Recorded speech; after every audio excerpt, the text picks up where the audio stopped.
Good evening সবাইকে। ঘড়ির কাঁটা 6:45 ঘরে। আর আজকের ব্লগটা এখন থেকেই আমি শুরু করছি, সকাল থেকে শুরু করা হয়নি কোনো একটা কারণে। এখন থেকেই ব্লগটা শুরু করছি। ব্লগটা মজাদার হতে চলেছে, সঙ্গে থেকেও। আজ থেকে শুরু করলাম, কাল পর্যন্ত চলবে, ঠিক আছে? ওই জন্য বিকালে শুরু করলাম, একদম চিনে সন্ধ্যাবেলা। নামাজ পড়ছে, নামাজ আওয়াজ পাচ্ছে তো, আমিও সন্ধ্যা দেবো একটু পরেই। মায়া, ও মায়া, মায়া, বাবা রে কি ঘুমাচ্ছে রে? ও মায়া, মায়া, এ মেয়ে, বাবা এত জোরসে ঘুমিয়ে পড়েছো তুমি? এত জোরসে ঘুমিয়ে পড়েছো? লুচি খাবার না? না বাবা, না লুচি।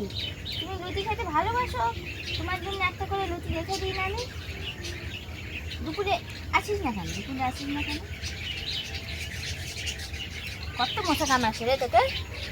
আমার মেয়ে রুটি খেতে খুব ভালোবাসে, ওকে আমি এখন 8টা-9টা রুটি দিয়ে দেবো, খেয়েই নেব আরামসে। তাই না মেয়ে, বলো? খাও। সন্ধে আরে দেওয়া হয়ে গেল, সবে জাস্ট সন্ধে আরে দিলাম। বড় ঢুকে গেছে ঘরে, চলো চায়ের ব্যবস্থা করি। আজকে সন্ধেবেলায় মুড়ি মেখেছি, একটু জাস্ট সিম্পল সর্ষে তেল দিয়েছি, আর মটরশুঁটি ছিল সেটা সিদ্ধ করেছি। মটরশুঁটি সিদ্ধ দিয়ে আর মুড়ি দিয়ে খাবো, আর চা আছে সঙ্গে। চা আমি খাবো না, চাটা মায়ের আর ওর জন্যই করেছি, বাবা রাত্রি যাওয়ার জন্য করে রাখছি। সর্ষে তেল দিয়ে মুড়ি খুব ভালো লাগে। আজকে সন্ধ্যের টিফিনটা একদম সিম্পল সাদামাটা, এটা মাকে দিয়ে আসি, আর আমরা গামলাতেই নিয়ে নেবো।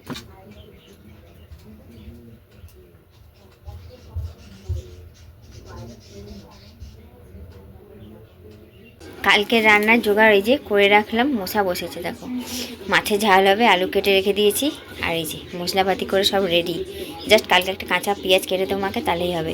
আর হবে সিমের সর্ষে ঝাল, গাছের টাটকা সিম আজকে সকালে বড় তুলেছে, একদম কচি কচি, দানাও হয়নি। এগুলো গোটা গোটা সিমের সর্ষে ঝাল হবে কালকে। সিম তো গোটাই আছে, জাস্ট সর্ষেটা ভিজিয়ে দেবো গরম জলে বা বেটে দেবো, তাহলেই হবে। এটা রেডি না করলেও চলবে। এগুলো ফ্রিজে রেখে দিয়ে আসি। আর আজকে রাত্রিরে ভাত হবে, ওই যে মা ভাত বসিয়ে দিয়েছে, আর তরকারি ফুলকপি আলুর তরকারি।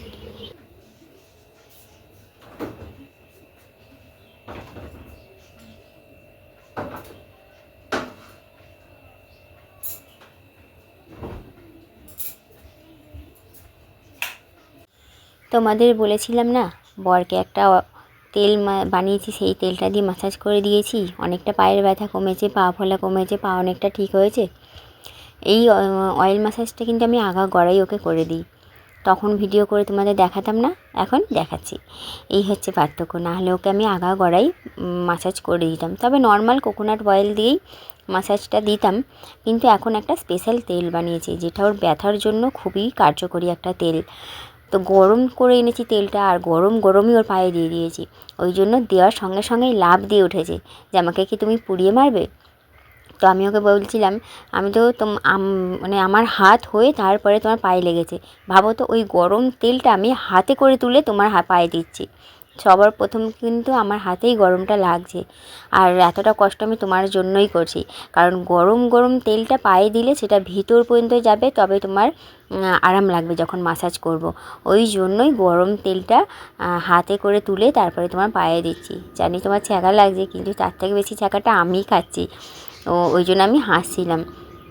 তো চলো ভালো করে একদম ম্যাসাজ করে দেবো, দিয়ে তারপরে এরকমভাবেই থাকবে। আগে একটা নুস্খা করতাম, যেটাকে হিন্দিতে নুস্খা বলে, বাংলাতে উপায় মানে টোটকা, সেটা করতাম, মানে এই কয়েকদিন 1 সপ্তাহ মতো করেছি। সেটা হচ্ছে কি বলো তো, ধুতরা ফুল আছে, ধুতরা না সরি, আকন্দ ফুলের পাতা আছে, ওটা গরম চাটুর মধ্যে সেঁকে নিয়ে ওর মধ্যে যেটা সোজা দিক, ওই দিকটার মধ্যে সর্ষের তেল আর হলুদ দিয়ে চাটুর মধ্যেই সেঁকতাম। তেলটা গরম হয়ে যেত, ওই গরম গরম অবস্থাতেই পায়ের মধ্যে দিতাম, দিয়ে ক্র্যাক ব্যান্ডেজগুলো আছে সেগুলো বেঁধে দিতাম।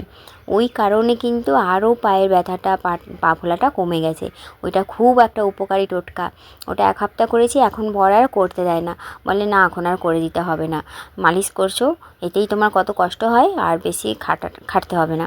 আমি এতে আবার খাটার কী আছে। তো চলো, যাই হোক, আমি ওর পাটা ম্যাসাজ করে দিই। সময় লাগবে প্রায় 40 মিনিট কি আধা ঘন্টা এরকম দেবো। 2টো পাই তো ম্যাসাজ করতে হয়, করে দেবো।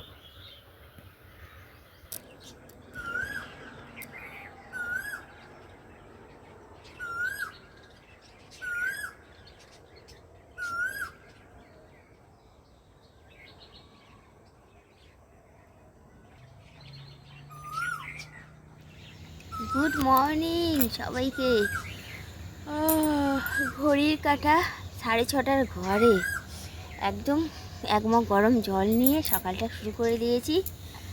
ঘরে চলছে রান্না। এত সকালে কেন জানো? কাল রাত্রিরে যে রান্নার জোগাড় করে রেখেছিলাম, বর আজকে তাড়াতাড়ি কাজে যাবে 9টার সময়, ওই জন্য রান্না জোগাড় করে রেখে দিয়েছিলাম। মা উঠেই মুখ হাত পা ধুয়ে রান্না বসিয়ে দিয়েছে। আমি 1 মগ জল নিয়েছি, একদম ভর্তি 1 মগ গরম জল নিয়েছি। এটা খাবো, খেয়ে দিয়ে বাসি কাজকর্ম করব, করে স্নান করব। আজকে বৃহস্পতিবার, কিন্তু পুজো দিতে পারবো না, পুজো দেওয়া ওর করবে। ও তো করে, ঘট বসায় সবই পারে, কারণ বরের রুটি আরে করে দেওয়া আছে। পুজো করতে বসলে আমার পাক্কা 1 ঘন্টা বাসি কাজকর্ম করতে করে উঠতে 8টা বেজে যাবে। বাসি কাজকর্ম করে স্নান করে ঠাকুরের বাসন কোসন মেজে উঠতে 8টা বেজে যাবে। আর একটু উঠে ফ্রেশ হবো, তারপরে তো পুজোয় বসবো। পুজো দেওয়া যাবে না ও রুটি করে দিতে গেলে, ওই জন্য দেওয়ার দিয়ে পুজো করবে। চলো ঘরে নিয়ে যাই, মা রান্না কত দূর কী এগুলো দেখাই।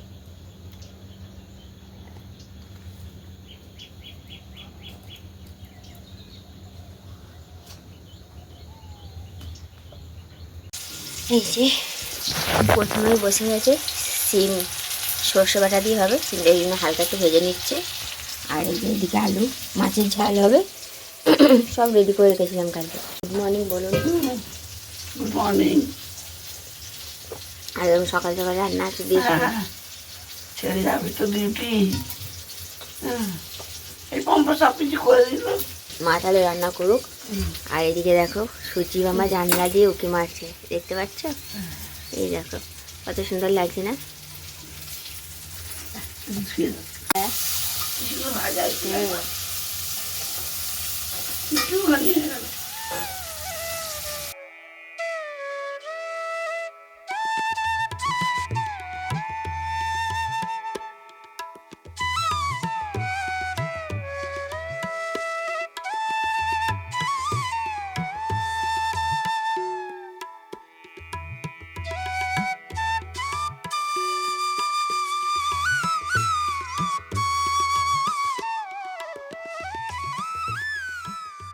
ভেবেছিলাম পুজোটা মনে হয় দিতে পারবো না, কিন্তু আমার ভাবনা কি এসে যায়, ভগবান যদি চায় আমার হাতে পুজোটা নিতে, বা আমার মন যদি চায় পুজোটা দিতে, তাহলে আর কে রোকে।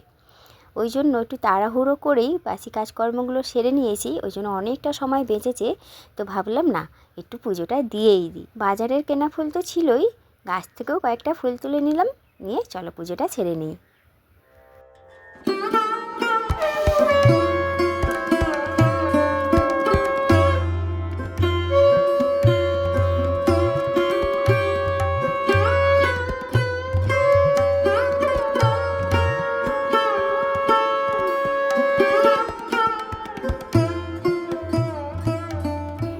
পুজো কিন্তু কমপ্লিট। এই যে আমার মা লক্ষ্মীর আসন, আমার মা লক্ষ্মী সেজে উঠেছে একদম ফুলে। ভোলে বাবাকে কেমন লাগছে বলো? ভোলে বাবা খুব সুন্দর লাগছে। এই দেখতে পাচ্ছ ঠাকুরের আসনটা কেমন লাগছে। আজকে তোমাদের সঙ্গে পুজো তেমন কোনো কিছু শেয়ার করতে পারিনি, কারণ আজকে খুব তাড়ার মধ্যে ছিলাম। বরকে রুটি করে দিতে হবে, আমার হাতে আর 10 মিনিট সময় আছে। ছটপট যাই রুটিটা করিয়ে তারপরে তোমার সঙ্গে কথা বলবো, ঠিক আছে? 10 মিনিটের মধ্যে আটা মাখতে হবে, রুটি করতে হবে। হ্যাঁ, রুটি কমপ্লিট একদম সময়ের আগে। বরের রুটি হয়ে গেছে, এগুলো আমাদের হচ্ছে, আমাদের বাবা নিয়ে যাবে সেই রুটি। বরের রুটি করে টিফিন বক্সে প্যাক করে দিয়ে দিয়েছি। একটু ভরে নিও মাম্পু। রুটি করার পর নিম বেগুন ভাজা করবো।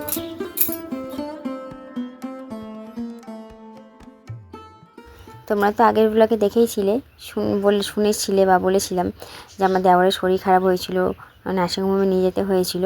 তো গ্যাসের ব্যথা না কিডনি স্টোন না গলব্লাডার স্টোন সেটা ঠিক জানি না, কিন্তু ডাক্তার ইউএসজি লিখে দিয়েছিল।